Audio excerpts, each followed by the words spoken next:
सुभद्र मुनि जी महाराज जी की, खद्दर धारिणी महान साध्वी श्री मथुरा देवी जी महाराज जी की, जिन शासन चंद्रिका महान साध्वी श्री सुंदरी देवी जी महाराज जी की, संयम शिरोमणि जैन भारती महान साध्वी श्री सुशील कुमारी जी महाराज जी की, श्री जैन धर्म की, संसार के सभी महान पुरुषों की।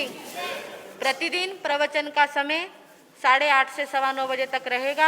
आप सभी प्रवचनों में आने का पूरा प्रयास करें, लाभ लें और प्रवचनों में अवश्य पहुंचेंगे। अब सभी खड़े होकर मंगल पाठ का लाभ समझिए कि जैन धर्म का नेतृत्व करने में चौधरी परिवारों का भी बड़ा योगदान रहा है। पूज्य गुरुदेव श्री मायाराम जी महाराज चौधरी परिवार से, जाट परिवार से, और इसी के साथ महान साध्वी श्री मथुरा देवी जी महाराज भी चौधरी परिवार से थे। हमारे सुंदरी देवी जी महाराज साहब भी चौधरी परिवार से थे। और हमारे जो गुरनी जी महाराज आप सबके सामने हैं, जैन भारती श्री सुशील कुमारी जी महाराज, वो भी चौधरी परिवार से। यानी जैन धर्म का नेतृत्व कोई भी कर सकता है। जरूरी नहीं कि जैन ही दीक्षा ले और जैन ही दीक्षा लेके जैन धर्म का नेतृत्व करे। जैन धर्म का नेतृत्व करने में क्या ब्राह्मणों का, क्या ओसवालों का, क्या अग्रवालों का, क्या चौधरी परिवारों का, सभी का बड़ा ही योगदान है। और सभी का इतिहास आप खोल कर देख लीजिए, एक से एक बढ़कर मिलेगा। चौधरी परिवार में पिता ज्ञान सिंह राय, माता भरतो देवी की कुक्षी से बालिका ने जन्म लिया। लगभग बंधुओं 3-4 वर्ष की आयु होगी, माता पिता का साया सिर पर से उठ गया। ये भी बच्चे की अपनी किस्मत है। वो बच्चे बड़े सौभाग्यशाली होते हैं जिनके ऊपर माता पिता का साया होता है।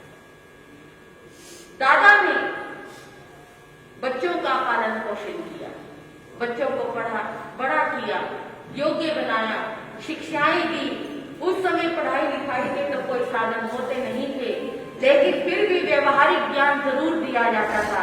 चाहे लड़की हो चाहे लड़के हो, समाज में कैसे जीना है, संसार में कैसे रहना है, ये शिक्षाएं, ये व्यवहारिक ज्ञान बहुत जरूरी होता था। और दादा अपने पोता पोतियों को ये ज्ञान दे रहे थे। माता पिता तो थे नहीं, दादा के द्वारा बच्चों का लालन पालन हो रहा था। और बंधुओं, इसी के साथ एक बार गांव में खद्दर धारिणी महान साध्वी श्री मथुरा देवी जी महाराज का मंगलमय पदार्पण था। गांव के लोग जाते हैं, गुरु आए हैं, सभी उनके प्रवचन सुनने के लिए जाते हैं। वहां पर ये भी गए, ये छोटी सी बालिका जिसकी उम्र मात्र 12-13 वर्ष की थी, ये भी गुरुओं के प्रवचन सुनने के लिए गई। बड़े गुरु जी ने आशीर्वाद भरा, हाथ किया फेरा, बस अपने दादा से कह रही थी, आज तक मुझे माँ का प्यार नहीं मिला। ऐसा लगता है ये तो माँ से भी ज्यादा प्यार करती है, इनमें इतनी ममता है। बाबा, क्या मैं इनके साथ रह सकती हूँ? वो बाबा जो बड़े बड़े संतों का आशीर्वाद प्राप्त किए हुए थे, वो बाबा जो जैन धर्म से जुड़े हुए थे, उन्होंने सोचा यदि इस बालिका का यहाँ पर रहकर कल्याण होता हो तो मैं क्यों अड़चन बनूं, मैं क्यों अंतराय डालूं। पिता ने, बाबा ने बहुत समझाया। बालिका का मन देखकर गुरु का हाथ उसके हाथ में सौंप दिया। सन 1939 में सुनाम में विचरण करते हुए महासाध्वी श्री मथुरा देवी जी महाराज का पदार्पण हुआ और सुनाम में भव्य दीक्षा के रूप में उन्हें श्री सुंदरी देवी जी महाराज के रूप में एक शिष्या प्राप्त हो जाती है। अभी गुरु चरणों में रहकर शिक्षा दीक्षा चल ही रही थी। महान साध्वी श्री मथुरा देवी जी महाराज का स्वास्थ्य भी अस्वस्थ सा ही रहता था, क्योंकि आपने समय समय पर यदि उनका जीवन चरित्र सुना हो, आंखों में वेदना हो जाना, दोनों आंखों का निकलवा देना, और वैसे भी शारीरिक परिस्थितियां, और इसलिए महासाध्वी श्री सुंदरी देवी महाराज भले ही दीक्षा में छोटे थे, लेकिन अपने गुरनी जी महाराज के चरणों में रहकर उन्होंने ज्ञान का अर्जन किया। गुरु आज्ञा से थोड़ा थोड़ा प्रवचन भी करने लगे, क्योंकि अब श्री मथुरा देवी जी महाराज कहते हैं, सुंदरी अब प्रवचन नहीं होता, अब तुम संभालो, तुम आगे आओ। और यहाँ तक भी हमने सुना बंधुओं, मात्र 7 वर्ष की दीक्षा। क्या दीक्षा होती है 7 वर्ष की? छोटी आयु में दीक्षा ली थी, 13 साल की दीक्षा ली थी। 7 वर्ष की उस समय दीक्षा का पर्याय संयम पर्याय था। जब 1946 में महासाध्वी श्री मथुरा देवी जी महाराज का साया उनके सिर पर से उठ गया। अभी तो चलना ही सीखा था। जब बचपन में चलना सीखा तो माता पिता का साया उठ गया। जब बड़े हुए तब चलना सीखा तो गुरु का साया सिर पर से उठ गया। जब उन्हें गुरु के साये की परम आवश्यकता थी, जिस समय उन्हें गुरुनी के हाथ की, उनके आशीर्वाद की जरूरत थी, उस समय गुरु ने भी अपना साया उनसे छुड़वाया। ऐसे समय में परिवार के सामने भी चिंता हुई, समाज के सामने भी चिंता का विषय बन गया। छोटी छोटी साधनियां, महासाध्वी श्री मगन श्री जी महाराज, श्री राजमती जी महाराज, महासाध्वी श्री सुंदरी देवी जी महाराज, छोटी छोटी साधनियां कौन संभाले, कैसे करे। लेकिन बंधुओं, उन्होंने अपने संयम में कहीं पर भी कोई भी ढील या फिर आचरण में किसी भी तरह का स्वतंत्रता नहीं हुआ। हमारे गुरु ने हमें जो सिखाया है, हमारे गुरु ने हमें जो ज्ञान दिया है, उसी पर पढ़ेंगे, उसी पर चलेंगे, यही उनका लक्ष्य है। और बड़े चले, ऐसे चले, कुछ संघ का साथ मिला, गुरुओं का साथ मिला, संतों का साथ मिला, और ऐसे बढ़े कि जब जब समाज में कोई भी क्रांतिकारी कार्य करना होता था, कोई भी धार्मिक कार्य करना होता था, या जब जब समाज को ये लगता था कि यहाँ पर ये काम कोई कर सकता है, तो वहां पर महासाध्वी श्री सुंदरी देवी जी महाराज को याद किया गया। इतना उनका प्रभाव पड़ गया था। ये प्रभाव पड़ा था बंधुओं गुरु के अनुशासन के कारण। कहते हैं जिन बागों में माली नहीं होते, जिन बागों के माली नहीं होते ना, वो बागों के जो पेड़ पौधे होते हैं वो जल्दी सूख जाते हैं। इसलिए जिनके जीवन में रोक टोक करने वाले गुरु नहीं होते, शिक्षा देने वाले गुरु नहीं होते, ऐसा वो जीवन भ्रष्ट हो जाता है, भटक जाता है, वो बच्चे जीवन में तरक्की नहीं कर पाते। लेकिन महासाध्वी श्री मथुरा देवी जी महाराज का अनुशासन इतना था, और उनका अनुशासन महासाध्वी श्री सुंदरी देवी जी महाराज ने सहन किया, तो आज वो उस मुकाम पर खड़े हैं कि हम सबके आदर्श बने। आवश्यकता है गुरु के अनुशासन को सहन करने की। जिसने उसको सहन कर लिया, दवाई है, कड़वी है, गले से नीचे उतर जाए तो बंधुओं बीमारी दूर है। अगर गले से नीचे ना उतरे तो वो बीमारी विकराल रूप भी ले लेती है। और यही अनुशासन यदि घर में माता पिता का बच्चे सहन कर ले तो जीवन बन जाता है। शिष्य शिष्यानी सहन कर ले तो हमारा जीवन बन जाता है। अनुशासन चाहे घर में हो चाहे घर के बाहर हो, होना बहुत जरूरी है। हमारे गुरु जी महाराज जब कभी कुछ बात हो जाती है, हम तो आजकल की पीढ़ी के ठहरे, हमें लगता है गुरु जी ऐसा हो गया, आपने ऐसा कहा। गुरु जी कहते हैं अरे ये तो कुछ भी नहीं, आजकल जमाना बहुत बदल गया। तुम जानते नहीं हमारे बड़े बुजुर्गों ने कैसा कैसा अनुशासन अपने गुरुओं का सहन किया है, तभी उनका नाम इस दुनिया में बजता है। वो कभी कभी अपनी गुरनी की एक घटना सुनाया करते हैं। जब श्री सुंदरी देवी जी महाराज साहब अपनी गुरनी जी के पास रहकर प्रवचन सीख रहे थे, प्रवचन करना सीख रहे थे, श्री मथुरा देवी जी महाराज का अंतिम चतुर्मास गुलाडा मंडी में चल रहा था। उनका स्वास्थ्य बहुत ही ज्यादा ढीला हो चुका था, प्रवचन करने में असमर्थ हो गए थे। उस चतुर्मास में उन्होंने श्रावकों से कहा इस बार प्रवचन मुझसे नहीं होगा। श्रावकों ने कहा कोई बात नहीं गुरुदेव जी महाराज, आपकी शिष्याएं हैं, होनहार हैं, आप अपनी शिष्याओं को आगे लेकर आओ, ये प्रवचन करेंगी। तो नाम आया महासाध्वी श्री सुंदरी देवी जी महाराज, तुम्हारी जिम्मेवारी है प्रवचन करना। गुरुजी जी मुझे तो बोलना भी नहीं आता, मुझे तो कुछ कहना भी नहीं आता, मैं प्रवचन कैसे करूंगी? गुरुओं का आशीर्वाद है, करो। गुरु का आशीर्वाद मिला, प्रवचन करने लगे और उनके प्रवचन का प्रभाव ऐसा पड़ा। बंधुओं, ये प्रवचन का प्रभाव उनका नहीं, गुरु की कृपा का ऐसा पड़ा, लोग जुड़ने लगे, जैन नॉन जैन सभी प्रवचनों में आने लगे, भीड़ जुड़ने लगी। और उस भीड़ को जुड़ता हुआ देखकर महासाध्वी श्री मथुरा देवी जी महाराज ने अपनी शिष्या को कहा, सुंदरी, यहाँ पर ना नॉन जैन लोग बहुत आते हैं, तो क्यों ना लोगों को जैन रामायण सुनाई जाए। ठीक है गुरुदेव जी महाराज, जैसी आपकी आज्ञा, मैं बता दिया करूंगी कि क्या क्या सुनाना है। अगले दिन वही विषय प्रवचन में सुनाना। जी गुरुजी, पहले पढ़ाई लिखाई के इतने साधन नहीं थे, इतनी पुस्तकें नहीं होती थी, श्रुत के रूप में ज्ञान आगे से आगे बढ़ता था। तो पहले दिन श्री मथुरा देवी जी महाराज अपनी शिष्या को सुनाते, अगले दिन महासाध्वी श्री सुंदरी देवी जी महाराज पट्टे पर बैठकर गोतिनिया को सुनाकर आते। एक दिन युद्ध का वर्णन चल रहा था और युद्ध में यह बताया गया कि जब श्री राम ने लंका पर चढ़ाई की तो 30 अक्षौहिणी सेना उनके पास। जब ये वर्णन चलने लगा उस समय उन्होंने कहा, देखो उनका नाम लेकर मैं बार बार तक में छामी दुकड़म करते हुए कहूंगी कि मुझे बार बार उनका नाम लेना पड़ रहा है। सुंदरी, नाम लिख लेना, 30 अक्षौहिणी। उन्होंने कहा अच्छा गुरुजी जी। शाम को पूछा प्रवचन तैयार हो गया? हाँ जी। अक्षौहिणी सेना कितनी थी? उन्होंने कहा 20।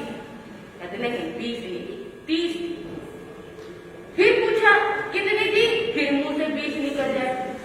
उस समय श्री मथुरा देवी जी महाराज ने कहा, सुंदरी ऐसे नहीं, ये शासन का पाठ होता है, इस शासन के पाठ पे, भगवान महावीर के पाठ पे प्रमाणिक बात बोली जाती है, अप्रमाणिक बात नहीं बोलनी चाहिए। इसलिए यदि तुम्हें याद नहीं रहता तो तुम इस बात को नोट करो, कागज पर लिखो कि अक्षौहिणी सेना 30 थी। वही जवान बुद्धि, किसी भी उसने करे आलस किया या क्या किया ये वो जानते हैं। उन्होंने कहा मैंने गुरुजी जी महाराज मुझे याद है। ठीक है, याद होगा तो बहुत बढ़िया बात है। अगले दिन पट्टे पर गए, पट्टे पर जाकर कहने लगे ऐसे ऐसे श्री राम ने चढ़ाई की और उनके पास 20 अक्षौहिणी है। बंधुओं, गलती इंसान से ही होती है, लेकिन गलती का सुधार भी इंसान ही करने से ज्यादा अच्छा है। गलती हुई जब उन्होंने ये बात बोली, महासाध्वी श्री मथुरा देवी जी महाराज अंदर ही पट्टे पर बैठे हुए थे।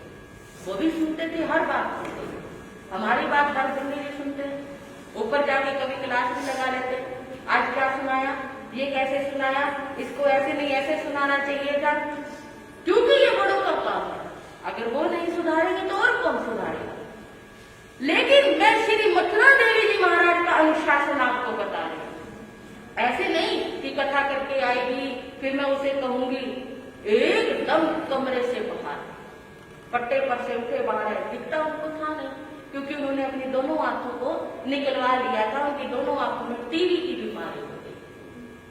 बाहर आए जोर से दहाड़ते हुए, सुंदरी इसी समय पट्टे पर से नीचे उतर जाओ। पट्टे पर प्रवचन चल रहा है, सामने लोग बैठे हैं, जैन नॉन जैन सभी तरह के लोग बैठे हैं। बंधुओं, ये विषय में मैं अक्सर यही विषय सुनाया करती हूँ, क्योंकि इस विषय को सुनाने से मेरे अंदर वो हौसला पैदा होता है कि किस तरह गुरु का अनुशासन कोई शिष्य झेल ले तो उसका जीवन कैसे बन सकता है। उन्होंने कहा इसी समय पट्टे पर से नीचे उतर जाओ। उनकी तो हिम्मत ही नहीं हुई एक शब्द बोलने की, बैठने की हिम्मत नहीं हुई। गुरुजी को सामने खड़ा देखा, पट्टे पर से नीचे उतर गए, हाथ जोड़ लिए, थर थर कांपने लगे, पसीने पसीने हो गए। गुरु जी महाराज, कितनी बार कहा है तुमसे, लिख लो, याद कर लो, 30 अक्षरों में जाना होती है। तुमने कथा के पट्टे पर बैठकर फिर भी इसका उच्चारण किया। तुम जानती नहीं, ये भगवान महावीर का पाठ है। भगवान महावीर की बात की गलत परोसना करने का एक महान दंड होता है। गुरु जी महाराज, गलती हो, मुंह से शब्द ही नहीं निकले, पसीने से थर थर कांप रहे थे। तुम क्या सोचती हो, मुझे दिखाई नहीं देता तो क्या मैं प्रवचन नहीं कर सकती? नहीं होगा, प्रवचन नहीं होगा, लेकिन भगवान महावीर की वाणी की गलत परोसना करना किसने अधिकार दिया तुम्हें? लोग आप ही की तरह चुप बैठे। कौन बोले, कौन बोला? ऐसे उस समय में बड़े गुरु जी की तो आंखों से आंसू ही आंसू बरस पड़े, कांप रहे थे पूरी तरह से। बड़े गुरु जी तो जाकर अंदर गए कैसे? सभा एकदम शांत हो गई। सामने आसन पे श्रावक समाधि कर रहे थे। उनमें कुछ श्रावक, मथुरा देवी जी महाराज का रोब इतना था, रोब आपको क्या बताऊं, जब वो संतों के दर्शन करने के लिए जाते थे। बड़े बड़े संत उस समय में जो भी थे, पूज्य श्री मदन लाल जी महाराज, जो इनका टोला बहुत बड़ा कहलाता था, जब ये इनके दर्शन करने जाते थे तो मथुरा देवी जी का इतना अनुशासन और रोब था कि संत अपने छोटे संतों को बोलते थे, सावधान मथुरा है। इतना अनुशासन था उनका कि वो एक पल के लिए भी ये नहीं सोचते थे कि सामने कौन खड़ा है, गलत है तो तुरंत कहते। कुछ श्रावक श्री सुंदरी देवी जी महाराज के पास है, वो तो रोए जा रहे थे, आंखों से आंसू बह। कितनी दीक्षा थी उनकी? 7 साल की छोटी उम्र। ऐसे समय में वो ये भी सोच सकते थे, इतनी सभा में मेरी बेइज्जती कर दी, मुझे नहीं करना प्रवचन, मुझे नहीं ये करना। आजकल का कोई शिष्य शिष्या नहीं होता, शायद वो एक दिन भी गुरु के पास ना टिकता। मुपत्ति योग का गुरु को दिया और चल दिया, ये लो अपना मुपत्ति योग का संभालो, मुझसे ये अनुशासन सहन नहीं होता। आजकल का कोई शिष्य शिष्या नहीं। श्रावक कहने लगे, जाओ गुरु जी के पैर पकड़ लो, माफी मांग लो। कैसे जाऊं, किस मुंह से जाऊं? गुरु जी महाराज, मुझसे गलती हो गई, क्या करूं? चलो हम भी साथ चलते हैं। श्रावक आगे आगे गए, पीछे श्री सुंदरी देवी जी महाराज ने अंदर गए, पांव पकड़ लिए। गुरु जी महाराज, गलती हो गई, माफ कर। आंखों से आंसू बहे जा रहे हैं, गुरु के पैर धो दिए आंसुओं से, माफ कर दो गुरु जी, एक मौका दो। मौका? किस बात का मौका? कल कितनी बार तुम्हें कहा था? क्या शिष्य ऐसी होती है? गुरु की आज्ञा की अवहेलना होती है? श्रावक कहने लगे, गुरु जी महाराज कोई बात नहीं, बच्चे हैं, माँ। दिवस के उपलक्ष्य में उन्होंने श्री गुरु जी महाराज साहब की मंगलमय आरती को अपने मधुर शब्दों में गाया है और रिकॉर्ड करके उसे दुनिया तक पहुंचाने के लिए YouTube पर भी उसको लॉन्च किया है। तो आज इस अवसर पर उसका शुभारंभ हैबोवाल जैन स्थानक से हो, ऐसा हमारा भाव था। तो बहन किचलू नगर से आई हुई है, मधुर गायिका बहन मनीषा जैन। इन्होंने गुरु जी महाराज के चतुर्मास में महासाध्वी श्री मथुरा देवी जी महाराज साहब की चालीसा और आरती का भी इसी तरह गुणगान किया और आज महासाध्वी श्री सुंदरी देवी जी महाराज साहब की मंगलमय आरती को आप सभी के बीच में सुनाने जा रही है। हाँ जी, आ जाओ बहन। और आप सभी बड़ी श्रद्धा से 5 मिनट के लिए बिल्कुल समर्पण भाव के साथ उसका उद्घाटन होगा आरती का। माइक के आगे इस भजन को विराम दूंगी और आरती का गुणगान करेंगे। कहना मत गुनी ये सबके सामने, आती हूँ हरदम मैं तुझसे मांगने। सब जान जो जाएंगे मेरी हंसी उड़ाएंगे, मेरी हंसी उड़ाएंगे, हम सह नहीं पाएंगे। कहना मत गुनी ये सबके आती हूँ हरदम मैं तुझसे मांगने। तो आइए इस शुभ अवसर पर गुन्नी मैया की प्रेरणा से आरती का विमोचन करते हैं। बोलिए भगवान महावीर स्वामी की जिन शासन चंद्रिका महासाध्वी श्री मथुरा देवी जी महाराज की, हरियाणा से श्री महासाध्वी श्री सुंदरी देवी जी महाराज की, जैन भारती संयम शिरोमणि गुरु श्री सुशील कुमारी जी महाराज की, श्री सुशील कुमारी जी महाराज की, जिन शासन दीपिका महासाध्वी डॉक्टर श्री सुनीता जी महाराज की स्थिति हो चुकी हो, जहाँ पर गुरु की लताड़ पड़ चुकी हो, जहाँ पर डांट फटकार पड़ चुकी हो, उन्हीं लोगों के बीच में आंखों से आंखें मिलाकर दोबारा प्रवचन करना बहुत मुश्किल है। यही तुम्हारी सजा है। अभी आधा घंटा बचा हुआ है, जाके प्रवचन पूरा करो। बंधु रोते हुए आए, पट्टे पर बैठ गए, बोलने की हिम्मत नहीं हुई। क्या बोल?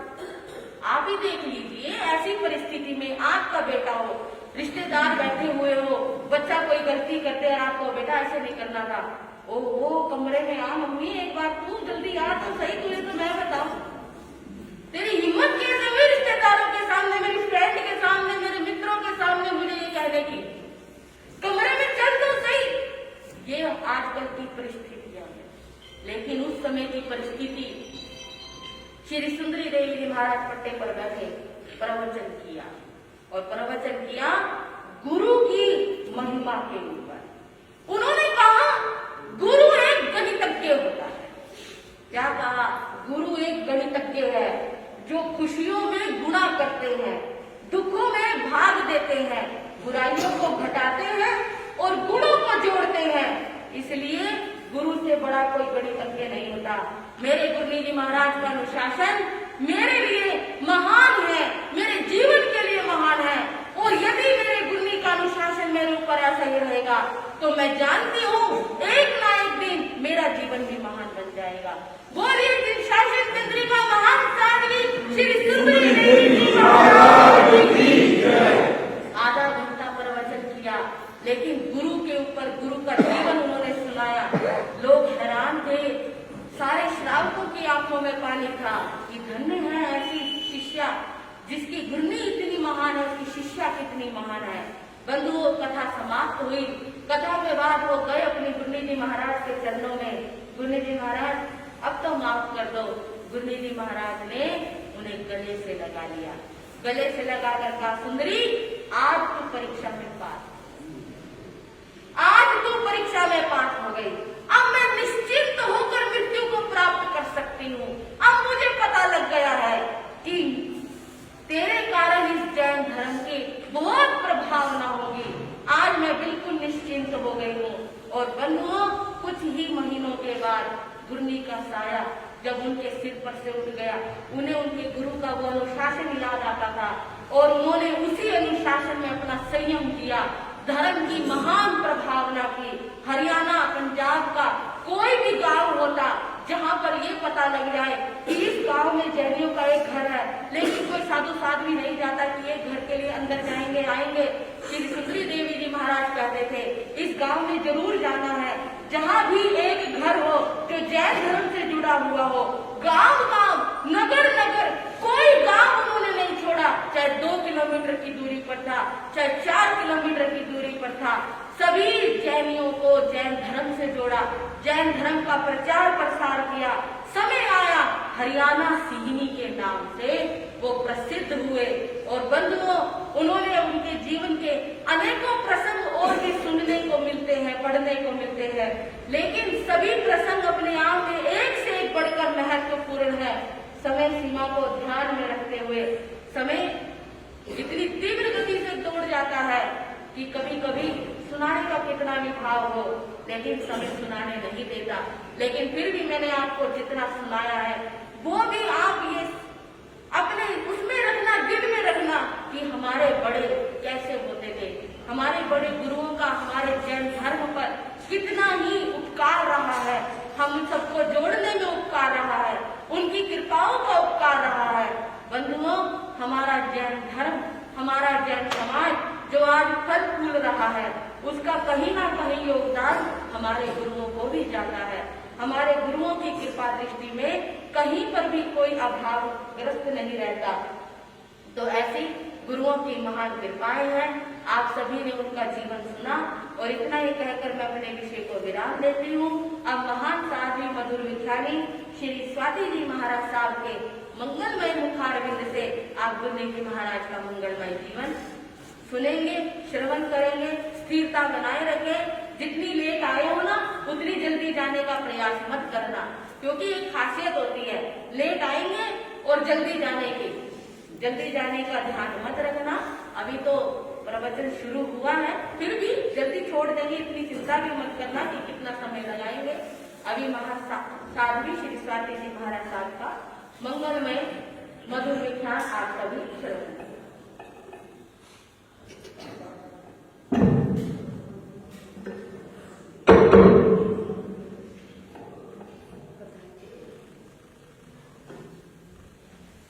बोलिए भगवान महावीर स्वामी की जय।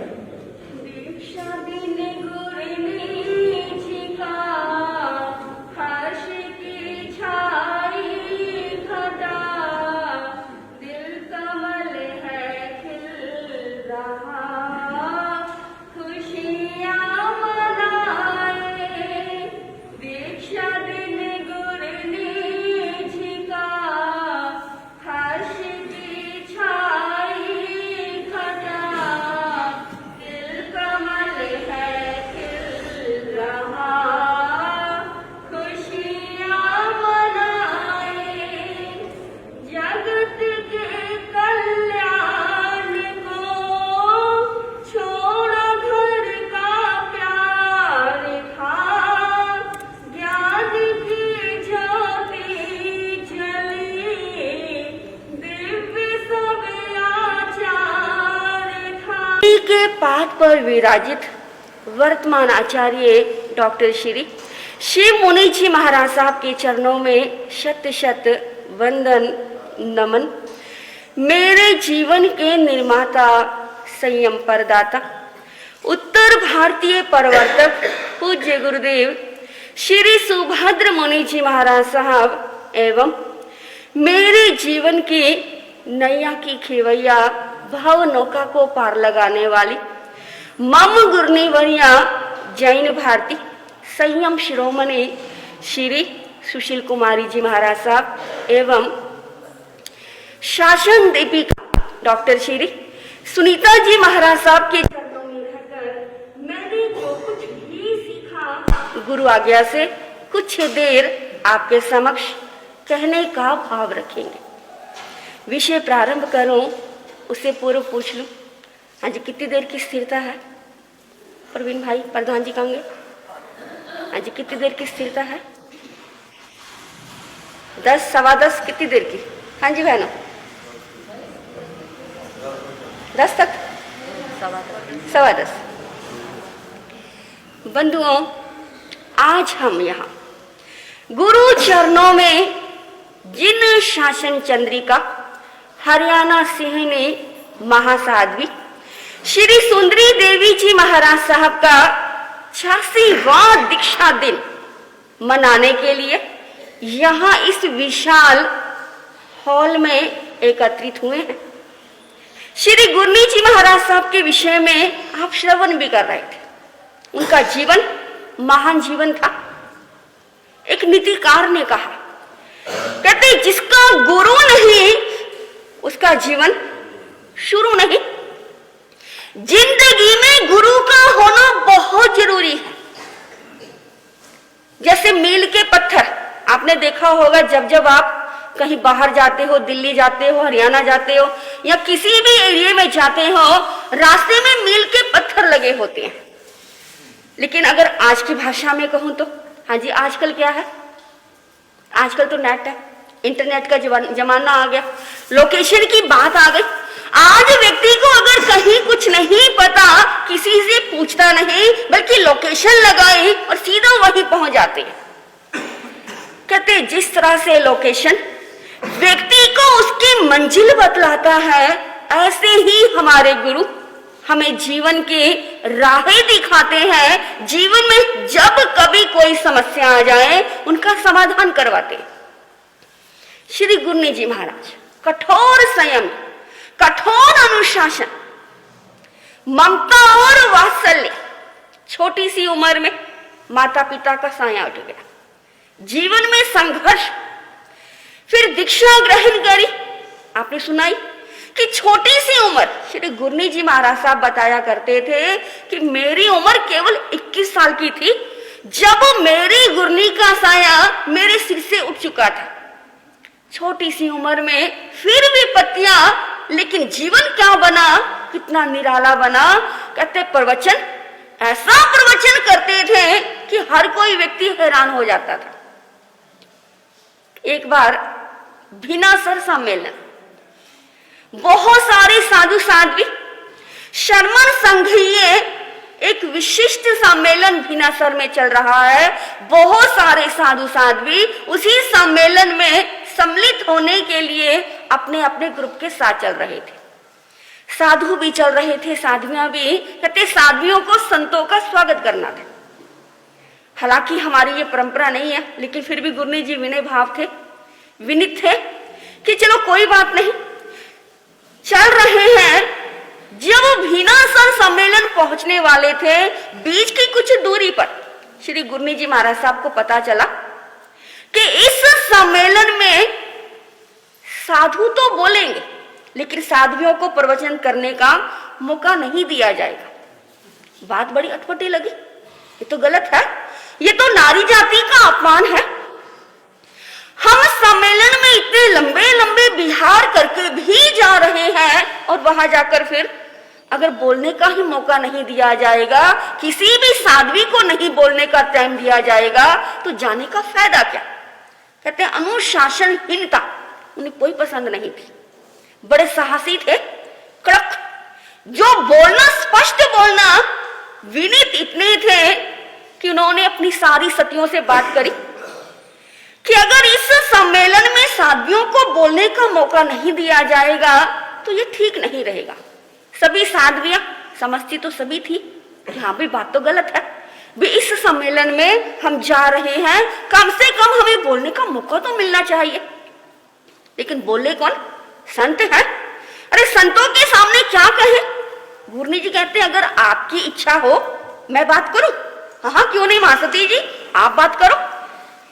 और उस समय उपाचार्य श्री गणेशी लाल जी महाराज, व्याख्यान वाचस्पति पूज्य गुरुदेव श्री मदन लाल जी महाराज साहब, योगी राज श्री राम जी लाल जी महाराज साहब, बड़े बड़े संत थे।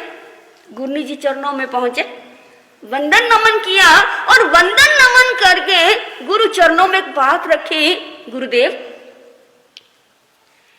चतुर्विध संघ में साध्वियों को भी एक तीर्थ का स्थान दिया गया है। हाँ जी दिया गया है ना। हाँ जी क्या क्या होते हैं प्रवीण भाई, साधु, साध्वी, श्रावक, श्राविका। गुरुदेव चतुर्विध संघ में साध्वियों को भी एक तीर्थ का स्थान दिया गया है, लेकिन हमने सुना है कि इस सम्मेलन में साध्वियों को बोलने का मौका नहीं दिया जाएगा। गुरुदेव ये तो ठीक नहीं रहेगा। अब उपाचार्य जी सोच में पड़ गए, कहते महासती जी बात तो सही है। कहते गुरुदेव फिर तो अगर दर्शन करने का ही भाव था तो दर्शन तो हमने आपके यहाँ पर ही, हाँ जी यहीं पर आपके दर्शन कर लिए। हम सभी साध्वियां यहाँ से विहार करना चाहती हैं। अब ये बात सुनी तो सारे के सारे, हाँ जी हो गया हलचल। अब सम्मेलन में तो साधु, साध्वी, श्रावक, श्राविका चतुर्विध संघ के 7 सम्मेलन होते हैं। उस समय व्याख्यान वाचस्पति पूज्य गुरुदेव श्री मदन लाल जी महाराज साहब, पूज्य गुरुदेव योगी राज श्री राम जी लाल जी महाराज साहब ने एक बात बोली, गुरु जी हरियाणा की सिंहनी है, साध्वियों के प्रवचन पर रोक नहीं लग सकती। और उस समय सभी ने ये डिसाइड किया कि प्रवचन होगा साध्वियों का, लेकिन इतना समय नहीं है कि सारी साध्वियां अपना अपना प्रस्ताव रखे। कहते सभी साध्वियों की तरफ से एक साध्वी को प्रवचन में बोलने का मौका दिया जाएगा। और जब सम्मेलन स्टार्ट हुआ सभी साध्वियों ने हाथ जोड़ दिए, मां सती जी आपने ही बात शुरू करी थी, प्रवचन आपने ही संभालना है। और जब गुरनी जी ने प्रवचन करना शुरू किया तो खड़े होकर, उस समय माइक वाइक कुछ यूज नहीं करते थे, खड़े होकर ऐसे दहाड़े कि साधु संत हैरान। अरे हम तो सोच रहे थे कि सतियों की आवाज कहां तक जाएगी, पर ये तो खड़े होकर ऐसे दहाड़ रहे हैं, पीछे तक आवाज। लोग हैरान, कहते बड़े बड़े संत हैरान, बड़े बड़े श्रावक हैरान। अरे साध्वियां तो बहुत देखी, लेकिन ऐसी साध्वी, हाँ जी प्रधान जी, ऐसी साध्वी नहीं देखी। ऐसा कड़क अनुशासन था कि कोई बेकार की बात उन्हें बिना भेजे पसंद नहीं आती थी। जो नहीं अच्छा लगता था मुंह पर बोल देते थे। और कहते चमत्कारिक प्रभाव उनका कैथल में श्री गुरनी जी महाराज साहब का चातुर्मास। एक श्रावक थे आप जैसे श्री मोतीराम जी, बड़े ही धर्मनिष्ठ। जब जब प्रवचन होते हैं, प्रवचनों का लाभ लेना, सबसे पहले आकर दीपक भाई की तरह बैठ जाना, इस माइक लेना और पूरी श्रद्धा से हाथ जोड़कर गुरु की वाणी को सुनना। गुरु की वाणी सुनी, बड़े प्रसन्न रहते थे। एक दिन दोपहर का समय हुआ, बिल्कुल मुरझाया हुआ चेहरा, गुरु चरणों में आकर बैठ गया। कहने लगा गुरनी जी बहुत परेशान। भाई क्या बात?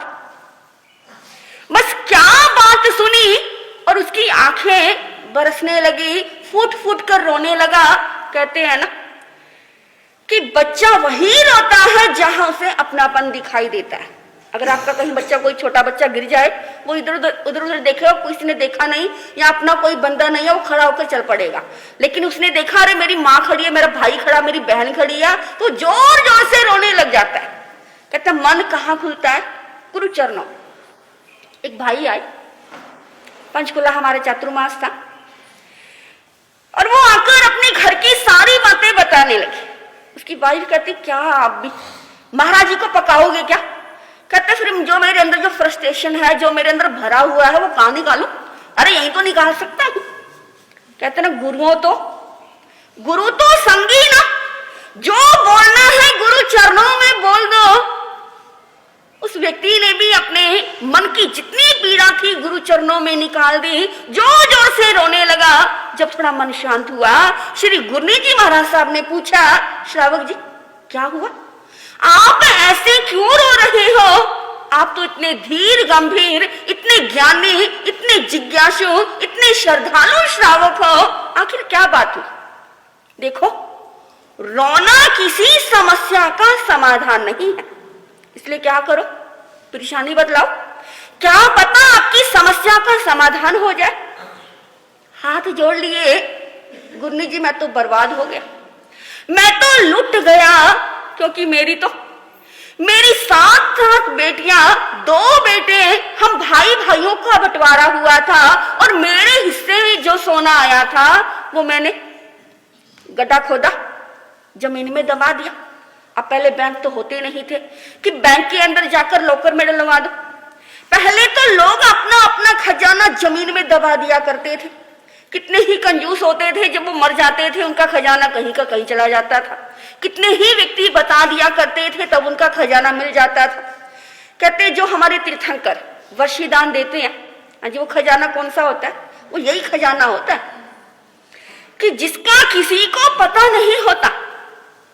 उस व्यक्ति ने भी कहा गुरनी जी क्या बतलाऊं, मेरे हिस्से का जो सोना था वो मैंने जमीन में दबा दिया, और आज जब मेरी बेटी की शादी का नंबर आया, मैंने सोचा कि क्यों ना उसकी शादी के लिए कुछ सोना निकाल ले। जमीन खोद कर देखा तो क्या पता चला, वहां सोना है ही नहीं। गुरनी जी ने पूछा भाई थोड़ा ध्यान से देखो, कुछ पहचान बनाई हो? कहती जी उसके ऊपर हमने पहचान बना ली थी, चूल्हा बना लिया था, क्योंकि चूल्हा बन जाता है तो चोर वोर भी आ जाए तो चूल्हा थोड़ी उखाड़ेंगे। कहते जी चूल्हा बना दिया था, चूल्हा उखाड़ कर देख लिया। भाई और अच्छी तरह से चारों तरफ देख लो। कहते जी हमने तो मिट्टी छान ली, लेकिन फिर भी सोना दिखाई नहीं दे रहा। गुरनी जी ने एक बात बोली, कहते देख भाई, हर समस्या का समाधान धर्म ध्यान है। तुम्हें अपने गुरुओं पर श्रद्धा है? कहते जी अपने से भी ज्यादा। कहते अगर श्रद्धा है तो एक काम करो, 41 दिन तक लोगस की एक माला फेरनी है। लेकिन याद रखना साधना, एक मुंह पट्टी, एक आसन, एक माला, एक ही समय और एक ही स्थान। जिस स्थान पर आपने सोना दबाया था इसी स्थान पर आसन बिछाकर आपने ये अनुष्ठान करना है 41 दिन तक। लेकिन 41 दिन से पहले आपने जमीन खोदकर नहीं देखना तुम्हारा सोना 41 दिन के बाद वहीं का वहीं आ जाएगा। देखो उनकी कृपा दृष्टि। और उस भाई ने पूरी श्रद्धा के साथ सारी चिंता गुरु चरणों में डाल दी। जी अब ये चिंता मेरी नहीं, ये चिंता तो आपकी हो गई। और मुझे पता चल गया कि जो आपने बोल दिया वो पत्थर की लकीर है। भाई तू पहले धर्म ध्यान कर। उस भाई ने 41 दिन लगातार लोगस की माला फेरी। और जब 41 दिन के बाद खोदने का नंबर आया, पहले गुरनी जी के चरणों में आया, गुरनी जी कृपा करना, भाई मंगल पाठ सुन और देख ले समय वही मिलेगा। मंगल पाठ सुना, पहुंच गया उस स्थान पर जहां उसने सोना दबाया। जैसे थोड़ी सी मिट्टी खोदी, सोना ऐसे पड़ा हुआ था जैसे अभी अभी किसी ने रखा। वो हैरान होकर खुशी से, उसके पैर जमीन पर नहीं पड़ रहे थे, भागा गुरनी जी के चरणों में आया और आकर हाथ जोड़े, गुरनी जी कमाल हो गया, आपने तो चमत्कार कर दिया। आपकी कृपा ऐसी बरसी कि सोना मुझे सारा का सारा मिल गया। लेकिन देखो गुरनी जी महाराज कहते भाई ये मेरा कोई चमत्कार नहीं है, ये सारी की सारी आपकी श्रद्धा का परिणाम है। आपने जिन श्रद्धा के भावों से धर्म ध्यान किया, आराधना की, ये उसी का प्रताप है। लेकिन उस व्यक्ति को तो हाँ जी हमें सबको ही पता है कि कृपा किसकी होती है, गुरुओं की। कहते फूल जिधर से भी देखो वहीं से सुंदर और खुशबू, कहीं से भी सूंघ लो, कहीं से भी देख लो, बड़ा सुंदर दिखाई देता है, बड़ी खुशबू उसके अंदर आती है। ऐसे ही श्री गुरनी जी महाराज साहब का जन्म, उनका जीवन सुंदर भी था, खुशबू से भी भरा हुआ था, संयम की खुशबू भरी हुई थी। घटनाएं बहुत है, एक छोटी सी घटना और श्री गुरनी जी की। प्रशांत विहार श्री गुरनी जी महाराज साहब का चातुर्मास, या यूं समझ लो उनका अंतिम समय प्रशांत विहार में बीता। वहां के प्रधान श्री जगदीश भाई मुंह लटका हुआ गुरनी जी के चरणों में आकर बैठ गया। पूछा भाई क्या बात, हमेशा खुश रहते हो, आज चहल लटका हुआ क्यों है? कहते गुरनी जी क्या बतलाऊं, ट्रक से भरे हुए, माल से भरे हुए ट्रक चोरी हो गए। भाई पुलिस को, महाराज जी पुलिस को सूचना करवा दे। पुलिस कहते पता नहीं मिले ना मिले, क्योंकि माल ऐसा ही होता है, मिल जाए ना मिले। कहते जी बड़े बड़े ज्योतिषियों से पूछ लिया, बड़े बड़े साधु संतों से पूछ लिया, सभी ने एक जवाब दिया है कि जो माल गया तो गया, ये मिलने वाला नहीं है। गुरनी जी कहते भाई उदास मत हो, आप ये बतलाओ वो माल 1 नंबर का था या 2 नंबर का था? हाँ जी है बोवाल वाला, माल 1 नंबर का था या 2 नंबर का था? लेकिन वहां 1 नंबर का ही था। उस भाई ने हाथ जोड़े, गुरनी जी माल तो 1 ही नंबर का था।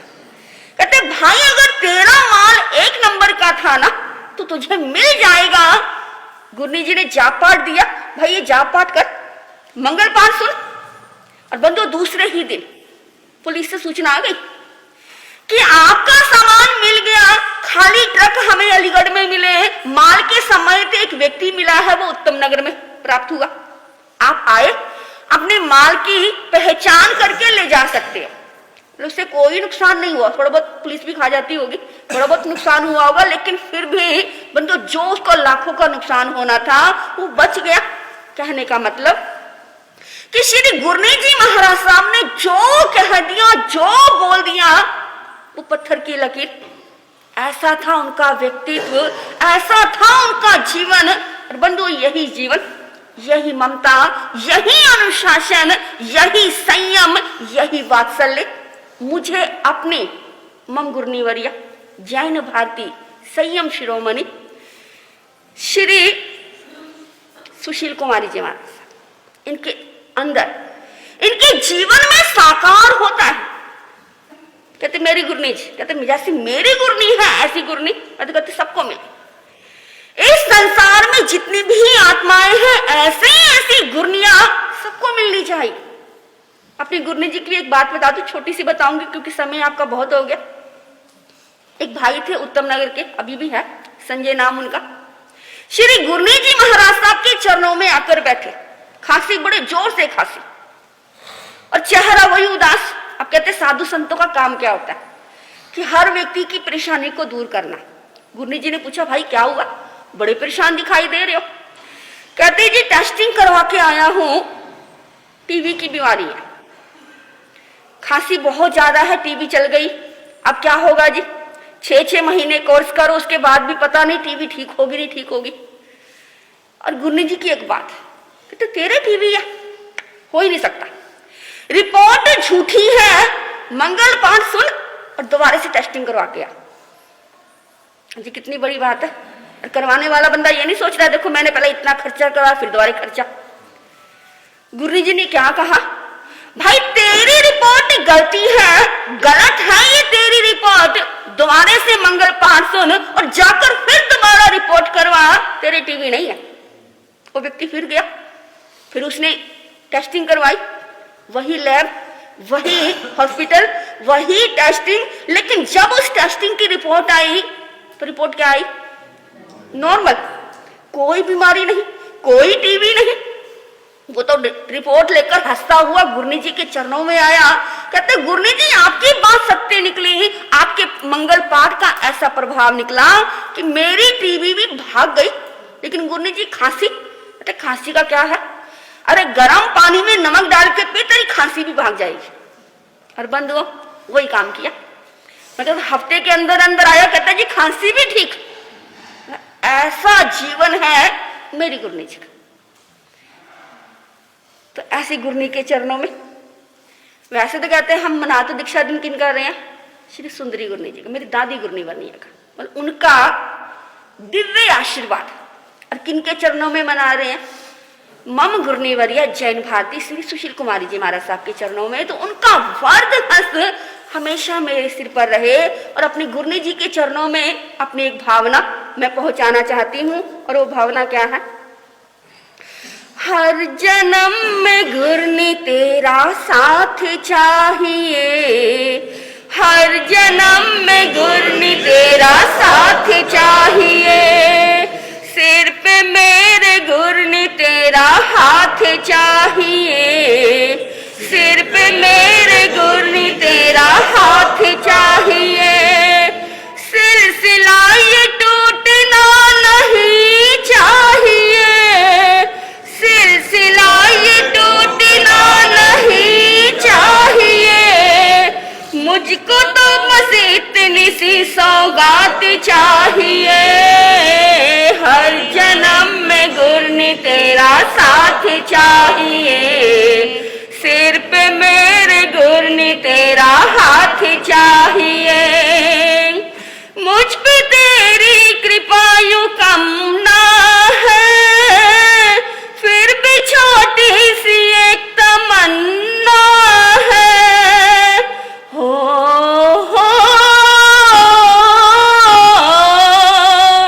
मुझ पे तेरी कृपा यूं कम ना है, फिर भी छोटी सी एक तमन्ना है, रूठ सारी दुनिया तुम्हें रूठना नहीं, मुझको तेरे प्यार की बरसात चाहिए, हर जन्म में गुरनी तेरा साथ चाहिए, हर जन्म में गुरनी तेरा साथ चाहिए, सिर पे मेरे गुरनी तेरा हाथ चाहिए, सिलसिला ये टूटना नहीं चाहिए, मुझको तो बस इतनी सी सौगात चाहिए, हर जन्म में गुरनी तेरा साथ चाहिए, हर जन्म में गुरने तेरा साथ चाहिए। गुरुचरणों में यही अरदास कि आज मैं जो कुछ भी हूँ, जो कुछ बोल रही हूँ, जो कुछ मुझे आता है, ये सब का सब श्री गुरनी जी महाराज साहब का प्रताप है। मुझे नवकार मंत्र भी नहीं आता था, ये नवकार मंत्र भी श्री गुरनी जी महाराज साहब ने मुझे सिखाया। जो भी हूं मैं श्री गुरनी जी महाराज साहब की कृपा से हूँ। तो शासनेश प्रभु के चरणों में यही फरियाद करती हूँ कि श्री गुरनी जी महाराज साहब की छत्र छाया में हम सबका संयम यूं ही बढ़ता रहे, चलता रहे, और यूं ही हम अपने संयम की यात्रा में आगे से आगे गतिमान होते रहे। और यही गुरनी हर जन्म, जब तक कि मेरा मोक्ष ना हो जाए, यही गुरनी मुझे हर जन्म में प्राप्त हो। इन्हीं शुभ मंगल कामनाओं के साथ एक जयकारा जिन शासन चंद्रिका महासाध्वी श्री सुंदरी देवी जी महाराज की, जैन भारती संयम शिरोमणि गुरनी श्री सुशील कुमारी जी महाराज की माला फेरनी है। श्री अजित नाथाय नमः। आज सब्जियों के अंदर अरबी, हाँ जी, सब्जियों में अरबी, फलों में अनार, मिठाइयों में आटे का लड्डू आज आपने नहीं खाना। और आज का नियम रहेगा कि सभी आपस में एक दूसरे को हाथ जोड़कर हंसते मुस्कुराते हुए जय जिनेंद्र बोलेंगे। सबसे पहले, हाँ जी, पहले सब नियम लेंगे। लो जी, पहले नियम लेंगे, त्याग वस्त्र, और अब मंगल पाठ। श्री गुरनी जी महाराज साहब की आज्ञा से श्री चत्तारी मंगलामारी हंता मंगलम सिद्धा मंगलम साहू मंगलम केवली पुनतो धम्मो मंगलम। चत्तारी लोगोत्तमारी हंता लोगोत्तमा सिद्धा लोगोत्तमा साहू लोगोत्तमा केवली पुनतो धम्मो लोगोत्तमा। चत्तारी शरणं पवज्जामि हंते शरणं पवज्जामि सिद्धे शरणं पवज्जामि साहू शरणं पवज्जामि केवली पुनतो धम्मो शरणं पवज्जामि। अरिहंता जी का शरणा सिद्धा जी का शरणा सादा जी का शरणा केवली प्रूपी दया धर्म का शरणा। ये चार शरण दुख हरण जगत में और न शरणा कोई होगा। जो भव प्राणी कर आचरण उसका अजर अमर पद होगा। उसका सदा है मंगल होगा। महावीर शासन की सदा जय हो, सदा जय हो। श्री महावीर शासन की सदा जय हो, सदा जय हो। सुधर्मा स्वामी के गण की सदा जय हो, सदा जय हो। शर्मन संघ के वर्तमान आचार्य भवन ध्यान योगी डॉक्टर शिवमुनि जी महाराज साहब की आज्ञा अनुवर्तनी संयम शिरोमणि जैन भारती महासाध्वी श्री सुशील कुमारी जी महाराज साई आदि ठाणा के पावन चरण सरोजों में श्री संघ की ओर से श्री संघ नूर वाला रोड लुधियाना की ओर से वंदन अभिवंदन सब हत्ती कोटि नमन करता हुआ आप श्री जी के तप संयम एवं स्वस्थ की सुखता पूछता हूँ।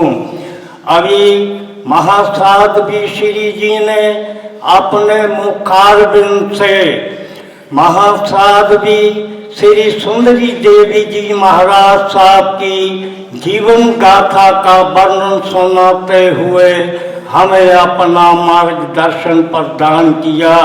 सन 1965 में हमने मालेरकोटला में गुरनी श्री जी का चतुर्मास कराया। सन 1968 में आचार्य भगवान पूज्य श्री आनंद ऋषि जी महाराज का चतुर्मास मलय कोले की धरा पर हुआ। उस समय भी महासाध्वी श्री सुंदरी जी महाराज साहब का भी चतुर्मास कराने का हमें शुभ अवसर प्राप्त हुआ। आज महासाध्वी श्री सुंदरी देवी जी महाराज साहब की 86वीं दीक्षा जयंती के पावन दिवस पर मैं उनके पावन चरणों में श्री संघ नूरवाला रोड के प्रधान श्री अवनीत जैन, उनकी मैनेजमेंट एवं सकल जैन समाज की तरफ से उनके पावन चरण सरोजों में वंदन नमन करता हूँ। उनका दिखाया हुआ मार्गदर्शन हमें हमेशा याद रहेगा। जिस प्रकार से उन्होंने उस समय जिन शासन की महती प्रभावना की, मुक्ति की प्यास जगा देगा तुम्हारी बानी का जादू, मुक्ति की प्यास जगा देगा तुम्हारी बानी का जादू, मिटाने अंधतमसों को ज्ञान का सूर्य आया है। न ब्रह्मा को कभी हमने न विष्णु शिव को देखा है, न ब्रह्मा को कभी हमने न विष्णु शिव को देखा है। तुम्हारे हमारे दिल के आंगन में गुरु ने घर बनाया है। बेर दिल के खाने को देखो ये राम आए हैं। बेर भिलनी के खाने को देखो ये राम आए हैं। हमारे दिल के आंगन में गुरु ने घर बनाया है। तीर्थों में तीर्थ लगते हैं तुम्हारे चरण ये गुरुवर। जीवन की खुश्क डाली पे मनोरम बसंत आया है। हृदय बीना गिटारों से तुम्हारा करो नजरे में शीश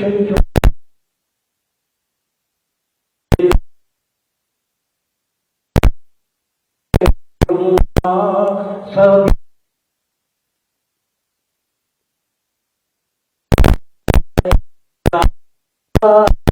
आज धरती पर है लगता आज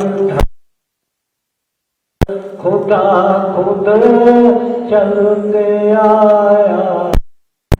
मैं एक बार फिर करता हूँ श्री सुंदरी देवी जी महाराज साहब के 86वें दीक्षा जयंती के पावन दिवस पर श्री संघ नूरवाला रोड की ओर से सत वंदन नमन करता हूँ। गुरुनाथ श्री जी बहुत नज़दीक से मैंने गुरनी श्री सुंदरी देवी जी के प्रवचन भी सुने हैं, उनके दर्शन भी किए हैं। सन 1965 और सन 1968 के वो सीन मुझे याद है, जब आचार्य भगवान के साथ उनका चतुर्मास हुआ तो उस समय भी हमें उनके प्रवचन सुनने का सुअवसर प्राप्त हुआ। एक बार फिर पुणे में ऐसी महान साध्वी हरियाणा सिंगनी महासाध्वी श्री सुंदरी देवी जी के चरणों में श्री संगनूर वाला रोड की ओर से सत सत बंदन नमन करता हूँ। जय महावीर।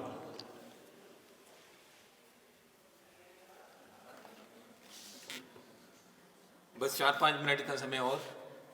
सर्वप्रथम संयम श्रोमणी जैन भारती श्री सुशील कुमारी जी महाराज साहब, उप प्रवर्तनी डॉक्टर श्री सुनीता जी महाराज साहब, डॉक्टर श्री सुविधा जी महाराज साहब थाने 7 और महासाध्वी श्री स्वाति जी महाराज साहब थाने 4 के पावन चरणों में वंदना नमस्कार करता हुआ सुख साता पूछता हूँ और धर्म सभा में बैठे सभी गुरु भक्तों को सादर जय जिनेंद्र।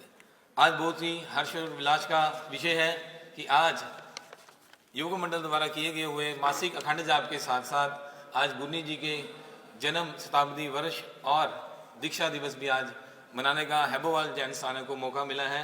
उसके लिए मैं गुरनी जी महाराज का बहुत बहुत आभारी हूँ और आप सभी उसमें शामिल हुए, उसके लिए आपका बहुत बहुत धन्यवाद। आज बाहर से भी गुरु भक्त आए हुए हैं, उनका भी बहुत बहुत स्वागत है, जिसमें श्री अवनीश जैन जी जो प्रधान है श्री नूरवाला रोड से और श्री अशोक जैन जी महामंत्री, जिनके विचार आपने सुने और सभी वो भी अपने कार्य करने के साथ यहाँ पर पहुँचे हैं, उनका भी बहुत बहुत स्वागत है।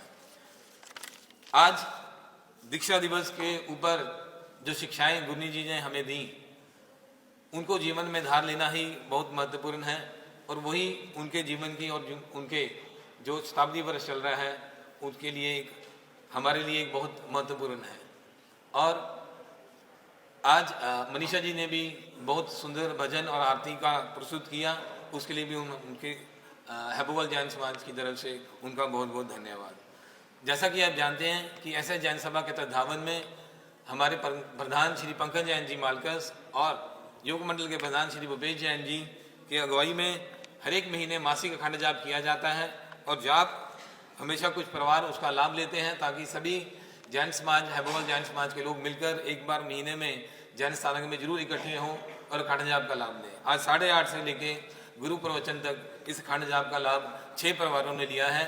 तो मैं निवेदन करूंगा, एक एक करके उनके नाम बोलूंगा, वो आगे आ जाएं, उनको समाज की तरफ से सम्मानित किया जाएगा। सबसे पहले मैं प्रधान पंकज जी, प्रधान भूपेश जैन जी, वो भी आगे आ जाएं। निवेदन करूंगा कि जल्दी से हम जानते ही हैं कि आगे बढ़ चढ़कर रहता है और हमें मार्गदर्शक भी देता रहता है। नवीन जी भी आगे आ जाएं। उसके बाद कैशियर श्री प्रवीण जैन जी, ऐसे जैन सभा हैबोवाल, इनके परिवार की तरफ से भी आज के जाप का लाभ लिया गया है, वो भी अगर हैं वो आगे आ जाएं। कपिल अंकल आप भी आगे आ जाएं।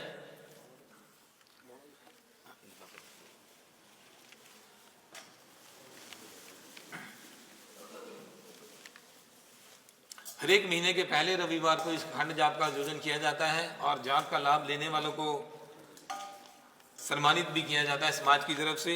श्री राजेंद्र जैन जी मुकेरिया वाले, वो भी आगे आ जाएं। इनकी तरफ से भी जाप का आज के अखंड जाप का लाभ लिया गया है।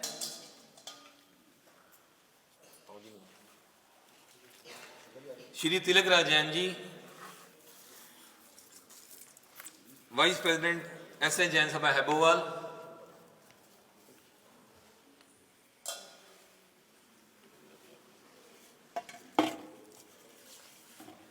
श्री संजय जैन जी, उनके भाई साहब श्री मुनीष जैन जी आए हैं, वो आगे आ जाएं।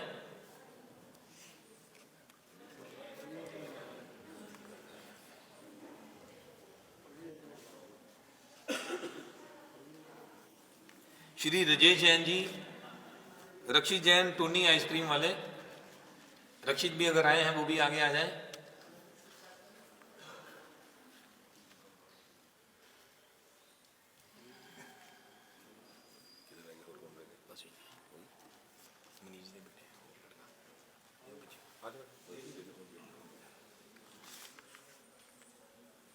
तो मैं इन 6 परिवारों का बहुत बहुत धन्यवाद करता हूं। जैसे कि आप जानते हैं कोई भी संस्था है वो सभी के सहयोग और योगदान के साथ चलती है। आज के अखंड जाप का लाभ लेने के लिए इन सभी परिवारों को बहुत बहुत बधाई।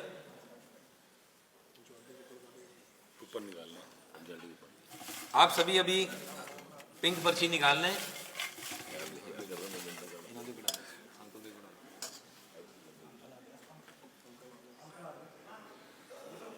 हाँ जी, प्रवीण जैन जी, कैशियर, कैसे जैन सभा एबोवाल।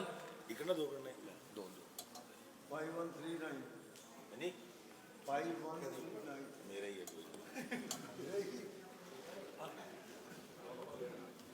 फाइव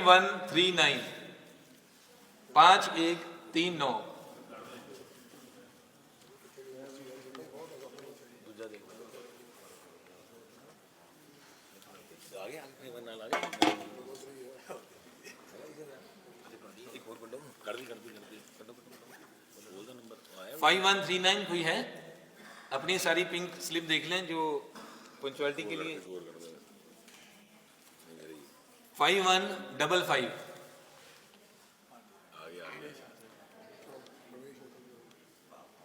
नहीं ये तो वैसे ही खड़े हुए हैं। 5155 5139। हाँ जी 5155 है कुछ। चलो कैंसिल कर दो। एक और